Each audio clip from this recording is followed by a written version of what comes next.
Break के बाद फिर से आप सबका इस्तकबाल करते हैं और अगली खबर का रुख करते हैं रोजगार मेले के हवाले से। रोजगार मेले के सिलसिले में जम्मू में भी एक तकरीब का इनेकाद किया गया। मरकजी वजीर ममलिकत बराए power and heavy industries Krishanpal भी इस तकरीब में हुए। उन्होंने कहा कि वजीर आजम नरेंद्र मोदी नौजवानों की फलाह व बहबूदी को लेकर काफी संजीदा है। भर्ती का अमल जारी है और एक साल के दौरान तकरीबन 10 लाख नौजवानों को मुलाजमतें फराहम की जाएगी। उन्होंने कहा कि रोजगार मेला 22 अक्टूबर 2022 को शुरू हुआ था और ये सिलसिला जारी है। तकरीबन 71,000 नौजवानों को आज तकर्रुरी नामा फराहम किए गए। मरकजी वजीर कृष्णपाल के जरिए 323 मुंतखब उम्मीदवारों को तकर्रुर नामा दिया गया। कृष्णपाल गुजर ने कहा कि अवाम जानती है कि मोदी की क़यादत वाली हुकूमत मुल्क को आगे ले जा सकती है, लिहाजा अपोजिशन की जानिब से मुहाज बनाने और बीजेपी को टक्कर देने की कोशिश कभी कामयाब नहीं होगी। उन्होंने कहा कि साल 2024 में लोग दोबारा बीजेपी को ही वोट देंगे। वजीर ने कहा कि अपोजिशन पार्टियां चाहती हैं कि इनकी बदउनवानियां जारी रहे, इसीलिए वो हुकूमत पर सीबीआई, आईटी और ईडी के गलत इस्तेमाल का इल्जाम लगा रही है।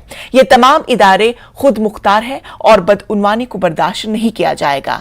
जिन उम्मीदवारों को आज तकर्रुरनामा मिले हैं, उन्होंने रोजगार फराहम करने पर हुकूमत का शुक्रिया अदा किया। उन्होंने कहा कि यह सारा अमल मुनसिफाना है और शफाफ था। उनका कहना है कि वो ईमानदारी से मुल्क की खिदमत करेंगे। अपनी काबिलियत से, अपने कार्यों से देश को आगे बढ़ाने में, देश की प्रगति कराने में ये अपना अपना योगदान देने वाले हैं। यही आज प्रधानमंत्री जी ने कहा है।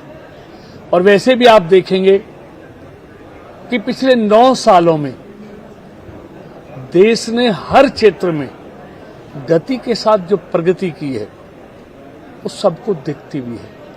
मतलब हर तरह से देश आगे बढ़ा है। 10वें नंबर से आज भारत 5वें नंबर पर है। और आप देखेंगे कल ही IMF की जो कहना है, IMF का भी और दुनिया के जितने अर्थशास्त्री हैं,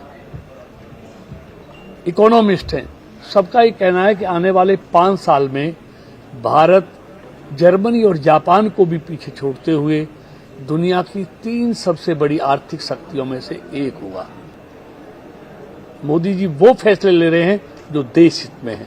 और वो कहते हैं कि ये ताकत मेरी नहीं है, ये ताकत इस देश के 130 करोड़ लोगों की है, जिन्होंने मुझे ये फैसले लेने की क्लियर मेजोरिटी की ताकत दी।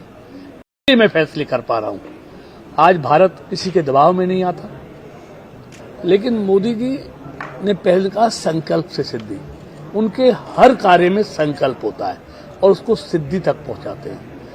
और समय पर कार्य करना ये मोदी सरकार की नीति में है। तो इसलिए विपक्ष के पास कहने के लिए कुछ नहीं है।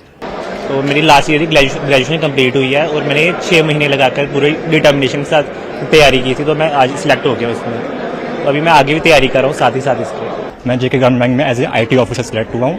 जो प्रोसेस था, जो ट्रांसपेरेंट प्रोसेस था, कोई इसमें करप्शन कोई कुछ नहीं था, बिल्कुल प्रोसेस था। और मैं बहुत धन्यवाद कर सकता हूँ गवर्नमेंट ऑफ इंडिया का प्रोसेस के लिए ट्रांसपेरेंट रहा था। ये यहाँ पे रेलवे में as a senior clerk appointment मिला है मुझे। यहाँ पे बहुत अच्छी फैसिलिटी इन्होंने दी है और अपॉइंटमेंट को बहुत स्पीड से लास्ट में इन्होंने प्रोसेस बहुत जल्दी किया है। और जहाँ पे मुझे पोस्टिंग दी है DRM में, तो वहाँ पे फैसिलिटी, एनवायरनमेंट, वहाँ के लोगों का एनवायरनमेंट बहुत अच्छा रहा है।